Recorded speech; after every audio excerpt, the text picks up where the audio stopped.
ధర్మాజిగూడెం గ్రామ ప్రజలకు మరియు సీతారామచంద్ర స్వామి దేవాలయం నిర్మాణమునకు సహకరించిన దాతలకు అందరికీ నా హృదయపూర్వక నమస్కారాలు. నేను మొత్తం రామరెడ్డి, ధర్మాజిగూడెం మాజీ సర్పంచ్ని. ప్రజలందరికీ తెలియజేయనది ఏమనగా, మన ధర్మాజిగూడెం గ్రామంలో సీతారామచంద్ర స్వామి దేవాలయం నిర్మాణము స్కూలు, మన పాఠశాల స్కూల్ ప్రక్కన నిర్మాణం చేస్తున్న సందర్భంలో నాపై కొందరు గ్రామస్తులు అనగా సున్న మల్లేశ, గుణవంటి స్వామి, విసాటి భూపాల్ రెడ్డి,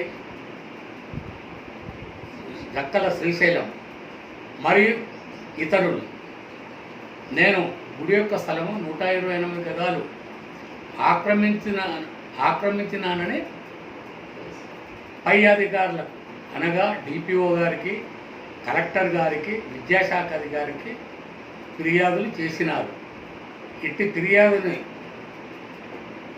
ఫిర్యాదుపై పై అధికారులు నాకు షోకాజ్ నోటీసు ఇచ్చినారు. ఎందుకనంటే నువ్వు సర్పంచ్ అధికారాలను దుర్వినియోగం చేసినావని, దాని గురించి నీకు షోకాజ్ నోటీస్ ఇస్తున్నామని చెప్పినారు. అంటే షోకాజ్ నోటీస్కు 10 రోజులలో జవాబు ఇవ్వలేనని నాకు షోకాజ్ నోటీసులో తెలియజేశారు. ఇట్టి విషయమై నేను గ్రామ బొడ్రాయి దగ్గర నాపై కంప్లైంట్ చేసినటువంటి వాళ్ళకు నేనే స్వయంగా ఫోన్లు చేసి నాపై ఎందుకు ఫిర్యాదు చేశారు, మీరు వచ్చి నేను చేసిన తప్పేంటి, ఊరు విషయంలో అందరం కలిసిపోదాము అని నేను ఎన్నిసార్లు చెప్పినా కానీ వాళ్ళు రాకపోతే అదే పరిస్థితులలో ఇదేంటని విద్యాశాఖ అధికారి వచ్చి పొజిషన్ మీద ఎస్టిమేట్ చేయగా అప్పుడు కూడా వాళ్ళకి పిలిస్తే రాలే. అప్పుడు గ్రామంలోని కొందరు ప్రజలు వారిని నిలదీయగా మేము వీరప్ప గుడి దగ్గర మంగళవారి వాళ్ళ చెలికలో రాములవారి గుడి కానీ శివాలయం కానీ నిర్మాణం చేస్తామని 10 గుంటలు వాళ్ళ భూమి తీసుకొని నిర్మాణం చేస్తామని చెప్పిండ్రు. సరేనని గ్రామ ప్రజలు కూడా మీ ఇష్టం ఎక్కడన్నా చేసుకుని చెప్పి కొందరు ఊరందరి సహకారంతో, గ్రామ ప్రజల సహకారంతో సీతారామచంద్ర స్వామి దేవాలయమును ఊళ్ళో స్కూల్ దగ్గర ఉన్న ఆంజనేయ స్వామి గుడిలో సీతారామచంద్ర స్వామి దేవాలయం నిర్మాణం చేసినాము. అట్టి నిర్మాణము 1 సంవత్సరంలో పూర్తి చేయడం జరిగింది. నాపై వీళ్ళు చేసినటువంటి ఫిర్యాదులను నేను మన ఎమ్మెల్సీ గారు కర్ణ ప్రభాకర్ గారి దృష్టికి, మన కాంగ్రెస్ ఉప సిఎల్పి లీడర్ కోమటిరెడ్డి వెంకరెడ్డి దగ్గర దృష్టికి తీసుకుపోయినాను. వారు కూడా ఆ అధికారులను మందలించి నాకు పూర్తి సహకారాలు అందించారు. వాళ్ళ సహకారంతో కూడా నేను ఇంకా ముందుకెళ్ళి గుడిని 1 సంవత్సరంలో పూర్తి చేస్తాను. నా వెంబడి నలుగురు అనగా కొంత పుత్రెడ్డి, కొంత కృష్ణారెడ్డి, పక్కీరు శ్రీనివాసరెడ్డి మరియు పిసార్ శంకర్ రెడ్డి వగైరాలు నా వెంబడి పూర్తిగా నేను ఎట్లా రాత్రి అంటే రాత్రి, పగలనక పగలు నేను ఎట్లా తిరిగితే వాళ్ళు అట్లా తిరిగారు. అందులో నా ఆరోగ్యం కూడా బాగలేని సందర్భంలో కూడా గుడి నిర్మాణం ఆగిపోతుందనే ఉద్దేశంతో నేను ఎక్కడ కూడా కాంప్రమైజ్, ఆరోగ్యం గురించి కాంప్రమైజ్ కాకుండా ప్రతిరోజు ఇలా నలుగురిని తీసుకొని నేను మొత్తం చందాదారుల దగ్గరికి, గ్రామ ప్రజల దగ్గరికి, మళ్ళీ గుడి నిర్మాణం చేసేటువంటి లేబర్ కూడా ఎన్నో రకాలుగా ఇబ్బందులు పెడతారు. అయినా అందరినీ కూడా కలుపుకొని పోయి గుడి నిర్మాణం పూర్తి చేసినాము. ఇటు నిర్మాణమునకు టైంకి ఇస్తామని ఇవ్వకున్నా వేరే వాళ్ళ దగ్గర కూడా డబ్బులు తెచ్చి పెట్టి వచ్చిన ఎట్లా వస్తే అట్లా డబ్బులు తీసుకోవడం జరిగినది. కానీ ఇక నా ఆరోగ్యం అంటే ప్రస్తుతం కూడా నేను ఇలా ఎండలకే కానీ ఎక్కడ నేను సర్పంచ్ అయినప్పటి సంది కూడా వీళ్ళు నన్ను టార్గెట్ పెడుతూనే ఉంటూ సర్పంచ్ దిగిపోయినాక కూడా కనీసం గుడి నిర్మాణం చేసిన ఒక పెద్ద మనిషిలాగా కూడా గౌరవించకుండా నన్ను అగౌరవంగా మేమే దీని మీద పెద్ద మనుషులమని మాది సర్పంచ్ అనే గౌరవం కూడా లేకుండా ప్రజెంట్ సర్పంచ్ గారి భర్తయ్యకు సున్న మల్లేశ గారు గ్రామ పంచాయతీలో కూర్చొని కొందరిని పిలిచి 1000 రూపాయలకు 1110 నేను సభ్యత్వం ఇస్తానని జనం దగ్గర డబ్బులు వసూలు చేసుకుంటూ ఆయన సభ్యత్వం ఇస్తానని ఓ ప్రైవేటుగా ఒక చాలాన్ రసీదు బుక్ కొట్టించుకొచ్చి ఇచ్చిండని తెలిసినది. కానీ ఈ గుడికి సర్పంచ్ గారి భర్తకు ఎలాంటి సంబంధం లేదు. ఆయన వెంబడి ఉన్న వాళ్ళు కూడా గ్రామ పంచాయతీలో మీటింగ్ అనంటే గ్రామ పంచాయతీ అంటే పబ్లిక్ది, పబ్లిక్లో కాకుండా ఆయన అనుచరులతోటి గ్రామ పంచాయతీలో మీటింగ్లే కాకుండా గుడి మీద కూడా పెత్తనం చేయించదామని చూస్తున్నారు. అటువంటి పెత్తనాలు గుడికి చెల్లదు. గుడికి ఒక పాలకవర్గం ఉంది, దానికి గుడి నిర్మాణం అయ్యి 1 సంవత్సరం అయింది. ఒకటేసారి ఆ పండుగ జరిగింది, దానికి 3 సంవత్సరాలు పండుగ చేయాలి. దాన్ని ఒక పాలకవర్గం ఏర్పాటు అయినప్పుడు దానికి 3 సంవత్సరాల నుండి 5 సంవత్సరాల వరకు అధికారం ఉంటుంది. ఆ తర్వాత మళ్ళీ నూతన పాలకవర్గాన్ని ఎన్నుకోవాల్సి వస్తుంది. కానీ వీళ్ళు ఏదైతే మల్లేశం ఉన్నాడో ఆయన 5 రూపాయలు ఇచ్చినోడు కాదు. ఆయన పాలకవర్గంలో పెట్టిన వాళ్ళు కూడా ఒక్కరు తప్ప ఎవరు కూడా రూపాయి ఇచ్చిన వాళ్ళు లేరు. ఈయన 1110 తీసుకొని సభ్యత్వం ఇస్తుంటారు. గుడికి సంబంధం లేదు. 5000 నుండి 5 లక్షలు ఇచ్చిన వాళ్ళకి గతి ఏం కావాలి? వాళ్ళు ఎక్కడ పోవాలి? వాళ్ళు ఎవరి ముఖం చూసి ఇచ్చిండ్రు చందాలు? దేవుడికి ఇచ్చిండ్రు, ఎన్నో రకాలుగా ఇచ్చిండ్రు. కాబట్టి ఈయనది ఊళ్ళో ఎంతవరకు న్యాయం మీరే ఆలోచించండి. ఆయన ఎక్కడన్నా నేను మబ్బులో ప్రతిరోజు పోయి క్యూరింగు, గోడల క్యూరింగు, స్లాబ్ క్యూరింగు నేను చేస్తుంటే చూసుకుంటే నవ్వుకుంటూ పోయేది ఊళ్ళకల్లా. ఒక్కనాడు కూడా మరి గుడి నిర్మాణం ఏమవుతుంది, గుడి ఎట్లా కడుతుండ్రు, క్యూరింగ్ ఏమవుతుంది, నువ్వెందుకు కడుతున్నావు, ఒక పెద్ద మనిషి నీళ్లు కొడుతున్నావు అని కూడా అడిగిన నాదులు లేడు.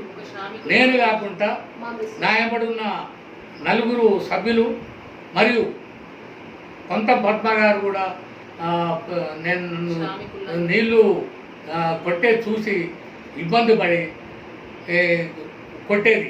ఆ దగ్గర వాళ్ళు కూడా వచ్చి అయ్యో పెద్ద మనసు కొడుతున్నాను వాళ్ళని కొట్టేది. కానీ ఈ పెద్దరికం చేద్దామన్న వాళ్ళు ఒక్కనాడు కూడా అక్కడ అడుగుపెట్టలే. ఆ గుడి దగ్గరికి రాగానే ముఖం పక్కకు తిప్పుకొని పోయారు. కానీ ఇవాళ వచ్చి గుడి మీద మేము పెత్తనం చేస్తాం అనేది తప్పు. వాళ్ళకి ఎలాంటి అధికారం లేదు, గుడి చేయకూడదు. ప్రస్తుతం కూడా నేను సరే దైవ కృపమో చెడో మంచో నేను గుడి నిర్మాణం చేయించిన, అయినా కానీ నాకు ఎండల్లో తిరిగి నా ఆరోగ్యం మొత్తం డయాలసిస్ పరిస్థితుల్లో ఉన్న డయాలసిస్ జరుగుతున్నాయి. అయినా కానీ ఈ సమయంలో కూడా నన్ను బాగా వేధింపులకు గురి చేస్తున్నారు. కానీ ప్రజలందరూ గమనించాలి. పోనీ ఒక్కరోజన్నా ఆధారం ఏ పనునికి ఎందుకు ఇచ్చినాం, గుడి నిర్మాణం వాళ్ళు చేయిస్తే ఏ కట్టడానికి ఎంత అయింది, కలర్కి ఎంత అయింది, బండాలకి ఎంత అయింది, ఆ లెక్కలు ఏమన్నా వాళ్ళ దగ్గర ఉంటే వాళ్ళు ఎవరికైనా డబ్బులు ఇస్తే నిలదీయాలని కూడా చెప్తున్నాం. కానీ ఎవరో తెచ్చిన డబ్బులు ఎవరో కట్టిన గుడికి వీళ్ళు పెత్తనం చేద్దామనంటూ ఆలోచన ఉంది. అలాంటి వాళ్ళు వీళ్ళు కూడా చందా ఇచ్చిందా, చందా ఇచ్చేది నిలదీయాలి. ₹1 చందా కూడా ఇవ్వలే. అటువంటి వాళ్ళు పెత్తనం చేస్తే చెల్లదని నేను చెప్తున్నా. మరియు ఇటువంటి విషయాలను ప్రజలు కూడా నమ్మొద్దు. 1116 ఊరికి ఎంతో సేవ చేసిన నేను కూడా ఒక 5 సంవత్సరాలు సర్పంచ్ చేసిన. నేను పార్టీలతో నిమిత్తం లేకుండా ఊరి అభివృద్ధికి సీసీ రోడ్లు కానీ పింఛన్లు కానీ ఇంటింటికి స్వచ్ఛ భారత్ కింద టాయిలెట్లు నిర్మాణం చేయించిన. అది కాదని వీళ్ళని అనిపిస్తే దమ్ము ఎవరికైనా ఉన్నదా? అదేవిధంగా రేషన్ కార్డు పార్టీతో నిమిత్తం లేకుండా అందరికి కూడా రేషన్ కార్డులు కూడా ఇప్పించిన. ఇవాళ ఏదో అధికారంలోకి వచ్చినామని సర్పంచ్ అంటే సర్పంచ్ ఎన్నిక అవ్వడే వరకే పార్టీకి సంబంధం.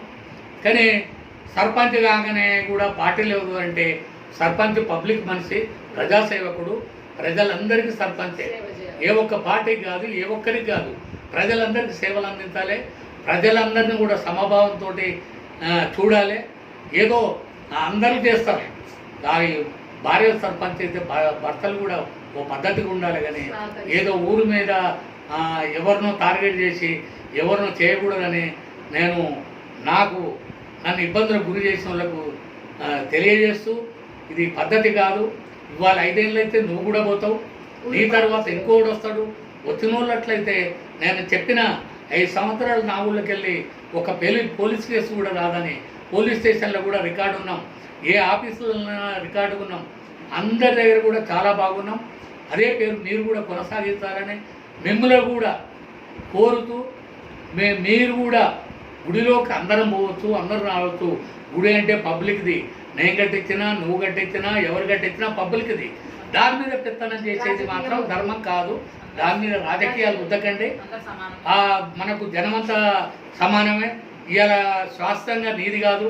నువ్వు స్వాస్థ్యం 5 ఏళ్ళు ఉంటావు, 10 ఏళ్ళు అయితే ఉండవు. ఇంకోరు వస్తారు, ఇంకోరు అట్లనే చేస్తారు. అప్పుడు నీకు ఎంత బాధ అనిపిస్తుందో నువ్వు కూడా ఆలోచించి మసులుకోవాలని తెలియజేస్తున్నా. ఇటువంటి విషయాలని ఎవరూ లేపితే మనం పెద్ద మనుషులుగా మనకు అవకాశం ఇచ్చిండు భగవంతుడు. మనకు సర్పంచ్ అంటే పబ్లిక్ కాదు, సర్పంచ్ అంటే ఊరు జనం మొత్తం మన పిల్లలే, మనకు సంబంధించిన ప్రథమ పౌరుడు. గ్రామ పంచాయతీ సర్పంచ్ ప్రథమ పౌరుడు, ప్రథమ ఊరికి పెద్దవాళ్ళు పెద్దతనం రీతి ఉండాలి. అది నిలబెట్టుకోవాలి. దాన్ని నేను గౌరవిస్తా, సర్పంచ్ గారిని నేను గౌరవిస్తా. కానీ ఇటువంటి విషయాలు ఎక్కడ తప్పుడు ఆలోచన లేకుండా, సరే ఎవరు తప్పు చేసినా అందరూ కూర్చొని మాట్లాడి ఇది పద్ధతి కాదని కూర్చొని మాట్లాడుకొని అందరం ఐకమత్యంగానే ఎన్నికలప్పుడే మనము పార్టీలు ఏదో పోదాం. ఇప్పుడు మాత్రం ఊరిని తప్పుదో పట్టియొద్దు, ఊళ్ళో కొట్లాటలు పెట్టొద్దు అని నేను మిమ్మల్ని కోరుతూ, నేను ఇటువంటి నిర్ణయాలకు పూర్తిగా వ్యతిరేకనని తెలియజేస్తున్నా. మరియు గుడి రేపు పండుగ కూడా ఉన్నది. అందరం కలిసిమెలిసి సహకరించుకొని ఒకరి విలువ ఒకరికి. అదేవిధంగా నీకు తెలియదా, నీ ఎప్పటిన్న సోదరులే 3 సంవత్సరాలు రామాలయం శ్రీరామ నవమి చేసిండ్రు. ఒక్కరోజు కూడా ఒక సర్పంచ్గా గౌరవించలే, ఒక్కరోజు కూడా పిలవలే. అది మర్చిపోయిందా? మేము అట్లా కాదు. సర్పంచ్ విలువ సర్పంచ్కే. ఎవరైనా గ్రామ సర్పంచ్ అంటే గ్రామానికి ప్రథమ పౌరుడు కాబట్టి వాళ్ళ విలువ వాళ్ళకే ఉంటుంది, ఎవరి విలువ వాళ్ళకే ఉంటుంది. ఇదే విషయం కూడా పగిల సింహారెడ్డి మాజీ సర్పంచ్ గారు కూడా ఒకసారి చెప్పడం జరిగింది. పెద్ద మనిషిని అగౌరవపరుస్తుందని కూడా చెప్పడం జరిగింది. అయినా మార్పు రాలేదు. ఇవాళ కూడా అదే కోవకపోతుండ్రు. ఆ కోవకపోతే గుడి దగ్గర పంచాయతీలు తప్ప ఇంకా వేరే మిగలదు. ఊరు చెడిపోవడానికి ఆస్కారం ఉంటుంది. అలాంటి వాళ్ళ పేర్ల ఊరు ప్రశాంతంగా ఉందని పేరు తెచ్చుకోవాలని మిమ్మల్ని కోరుతూ నేను సెలవు తీసుకుంటున్నాను.